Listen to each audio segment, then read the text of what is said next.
I had initially said I wasn't going to comment on the incidents of yesterday, September 10, but I've given it more thought and I've decided that I will. Charlie Kirk, the founder of Turning Point USA, died yesterday at the age of 31 after being unalived on a college campus in Utah. Reports say he was shot from about 200 yards away. And if this is true, that is some real JFK grassy knoll-ish. If you know what I'm talking about, you know what I'm talking about. Now let me be clear about something. His unaliving is not political violence. Earlier this summer, Minnesota State Senator Melissa Hortman, a Democrat and a champion of reproductive rights, and her husband Mark were executed in their home by a white Christian nationalist, a MAGA supporter, who posed as a police officer. Their children were in the house at the time. Their dog was also unalived. Another Democrat, Minnesota State Senator John Hoffman, was also attacked in his home by the same individual, but he survived. At no point since has the occupant of the White House ever mentioned their names on television. The flags were not lowered. To my knowledge, no moment of silence was held in the Republican-controlled House of Representatives, or in the Senate for that matter. But what happened to those people in Minnesota is, in fact, an example of political violence. Charlie Kirk, on the other hand, was a public figure. Yes, he ran an organization that helped elect the occupant, but he was never elected to any office himself. His unaliving is not political violence, but it is an example of gun violence run amok in the United States of America. Also, yesterday, September 10, 2 students were shot at Evergreen High School in Colorado. One remains hospitalized in critical condition. The other has been discharged, and the shooter, a student himself, turned the gun on himself and later died. And as far as I know, no one in the Republican-controlled House of Representatives has asked for a moment of silence for those students who were injured and the victims of yet another mass shooting at a high school in the United States of America. No one has lowered the flag in their memory. It is as if the United States of America's government is perfectly fine with the murder of children in school. So far in 2025, there have already been at least 54 mass shootings in the United States of America. In the words of Beyonce, America has a problem, and there's a lot of red on that red, white, and blue. What have we seen in the aftermath of Kirk's unaliving? Democrats rushing to social media to denounce political violence, Republicans running to social media to blame Democrats. Same script, different cast. Democrats always think they have to take the high road, which serves no one, and Republicans stay in the gutter, which serves them. This is a time for critical thinking, people. There's going to be a lot more lies and obfuscation before this is all over. Those in power are going to try to paint a picture of a man who is openly anti-black, racist, a white nationalist, and a white supremacist as some kind of saint. And I guess for the purposes of their cause, he is. But those of us who know better have to say the truth about who this person really was today, tomorrow, and always. And we can use his own words to do that. Now, I want to say clearly, I don't believe it's appropriate to rejoice in the end of anyone's life. I acknowledge the fact that this person was a husband and a father. But you know who else were husbands and fathers? Osama bin Laden, Joseph Stalin, Saddam Hussein, Benito Mussolini, to name a few. And you know who else were husbands and fathers whose unalivings many people in America celebrated at the time? Martin Luther King Jr., Malcolm X, George Floyd. So let's take a look at Charlie Kirk in his own words. On Martin Luther King Jr., he once said, quote, "MLK was awful. He's not a good person. He said one good thing he actually didn't believe," unquote. On the Civil Rights Act of 1964, he said this, quote, "a huge mistake," unquote.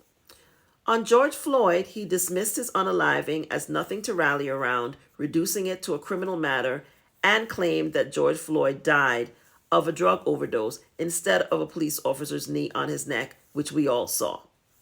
On Supreme Court Justice Ketanji Brown Jackson, the first black woman appointed to the United States Supreme Court, he said this, quote, Ketanji Brown Jackson is a diversity hire. She's only there because she's a black woman, unquote. On gun violence, in his own words, quote, I think it's worth to have a cost of, unfortunately, some gun deaths every single year so that we can have the Second Amendment to protect our other God-given rights, unquote. And finally, on the subject of empathy, he said this, quote, the problem with our culture is we have too much empathy. Empathy is a weakness. It makes us soft. It makes us weak. Empathy has made our society decadent, fragile, and unwilling to do what is necessary to survive, unquote. That's Charlie Kirk in his own words. And maybe we should honor his wishes about empathy.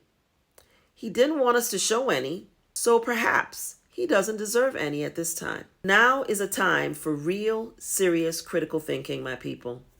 Now is a time to be as woke as you possibly can be, which means to be wide awake and to question every single thing you hear about the events of September 10, 2025.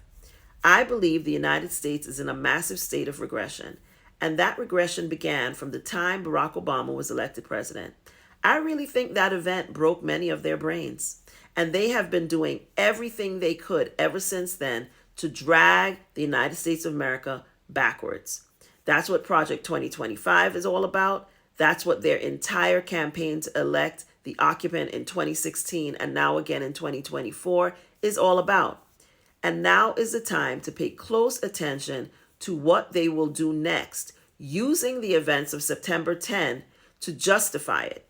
It is very important for those who know the truth to speak the truth about who this person really was, why he is no hero, and why our constitutional rights should not be further eroded in his name or in his memory. Folks need to pay close attention to what happens next and gird your loins. This is a very violent crime committed on a college campus in the state of Utah. Are the occupants of the White House planning to send in the National Guard to keep the peace? We literally witnessed a very public unaliving of a public figure. Shouldn't the National Guard be sent in to quell all this white-on-white violence happening in the state of Utah? That's very unlikely.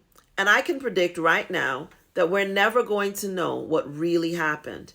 Just like no one can tell us what really happened in Butler, Pennsylvania, when the occupant of the White House supposedly survived a so-called assassination attempt. And the reality is, as long as this current regime is in power, we're never really going to know what happened yesterday on September 10, 2025 either. Which brings me to the next point.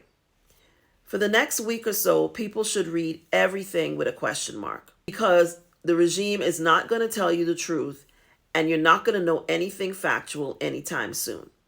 As you know, the United States of America's so-called independent media is no longer independent. They have all pretty much bent the knee and have stopped telling the citizens the truth. So now is the time to rely on the Associated Press, Reuters, and other non-U.S. foreign press for factual information about the events of September 10.